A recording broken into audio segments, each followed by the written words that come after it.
The story of fashion designer Paul Poiret, the man who freed women from corsets, and how Coco Chanel destroyed his legacy.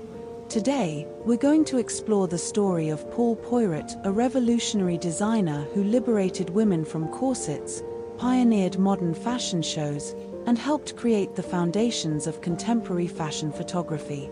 His name is well known mostly among people who have studied fashion history, but for the general public, he remains surprisingly obscure. And yet, everything we now associate with modern fashion presentations traces back to his ideas. Before 1901, designers used to send miniature versions of their dresses to clients by attaching them to dolls. That was the fashion show of the time. The idea of replacing dolls with real runway shows came from two designers, Lucille in London, who in 1901 staged the first public fashion show with music, a stage, and invited guests, and Paul Poiret, who transformed the concept into a spectacular event with decorations, parties, and a sense of theatricality. He invited photographers, created atmosphere, and even incorporated animals into his shows to make the presentations unforgettable. Poiret also freed women from tightly laced corsets and introduced loose, flowing silhouettes that allowed women to move and breathe. He is often compared to Picasso. Both were visionaries who redefined the artistic language of their fields. Paul Poiret was born on April 20, 1879, in a poor district of Paris, into the family of a fabric merchant. His parents sent him to work in an umbrella workshop as an apprentice. One day, he gathered leftover silk scraps and sewed a dress for his sister's doll. Later, he began sketching clothing designs and selling them to Parisian fashion houses. In 1898, he was hired by the couturier Jacques Doucet. His very first creation for Doucet was a red cloak that sold 400 copies.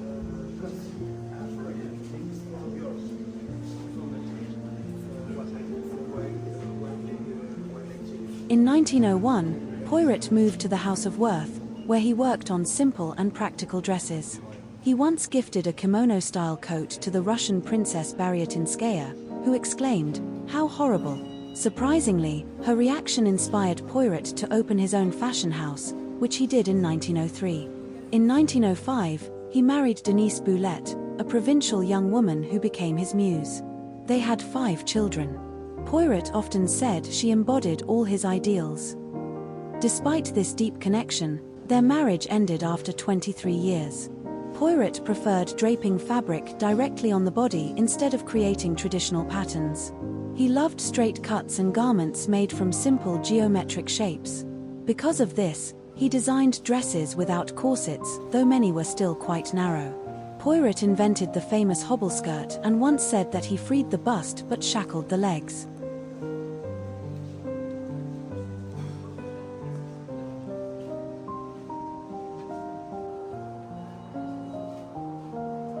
One of his most overlooked innovations was the shift dress, created in 1910 during Denise's second pregnancy. These T-shaped dresses, often made of silk damask, allowed the natural lines of the body to show without using rigid structures. Their construction was so simple that people called them the 30-minute dress. The loose silhouette made them easy to adjust and transform. Denise first wore them with a belt placed high above the waist, and later she styled them with the belt dropped to the hips, a look that would influence the 1920s. Poiret's fashion house expanded rapidly. In 1911, he released a perfume named Rosine, after his daughter. For its launch, he hosted a grand party called the 1002nd Night, decorating the garden with lanterns, tents, and exotic birds. The following year, he introduced another fragrance called Minaret. He collaborated with artists and craftsmen, turning perfume bottles into miniature artistic masterpieces of early 20th century design.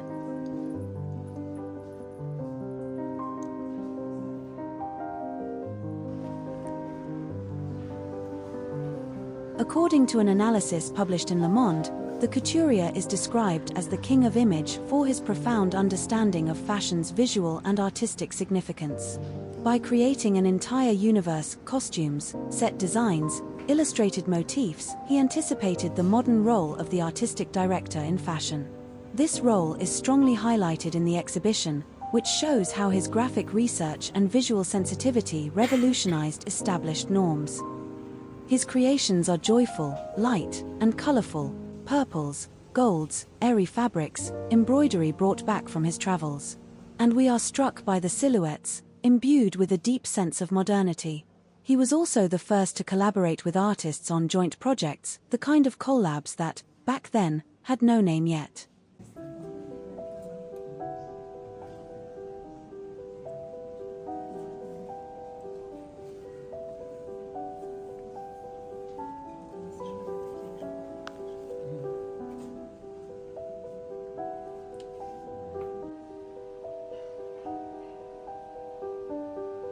Poiret also had a special approach to footwear.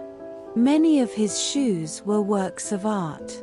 One pair, made in collaboration with the shoemaker André Perugia, featured hand-embroidered beadwork, Poiret's portrait on one shoe and the portrait of his wife on the other.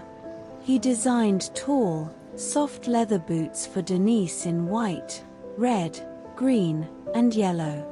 She was also the first woman to wear simple satin shoes without buckles or bows, matching the color of her skirt.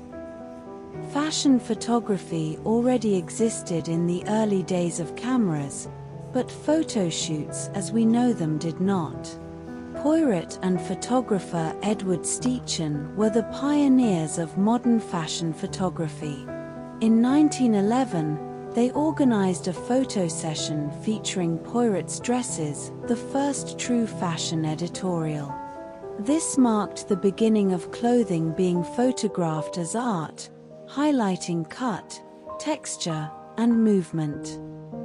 Poiret believed that a woman with true style should wear only what suits her best, even if it contradicts trends. His designs allowed women to dress according to their body shape, skin tone, and personal preferences. To him, dressing a woman meant not covering her with decoration, but emphasizing the beauty of her natural form. His ideal of beauty was always represented by Denise, slender but not bony, feminine, soft, and deeply individual. In his view, the ideal woman is unique and incomparable. She wears a fashionable gown to the opera, but takes a linen shirt on vacation. Age is irrelevant to her. She understands the spirit of the times but never becomes its slave. She creates her own identity through intuition and sensitivity. She is elegant, confident, and refined, a modern woman of her era. Despite all his contributions, by 1919 Poiret's business was collapsing. New designers were producing simple, perfectly tailored garments, and next to them Poiret's creations looked poorly made and outdated. His designs were meant to be admired from afar, not inspected up close. Poiret also refused to manufacture in large.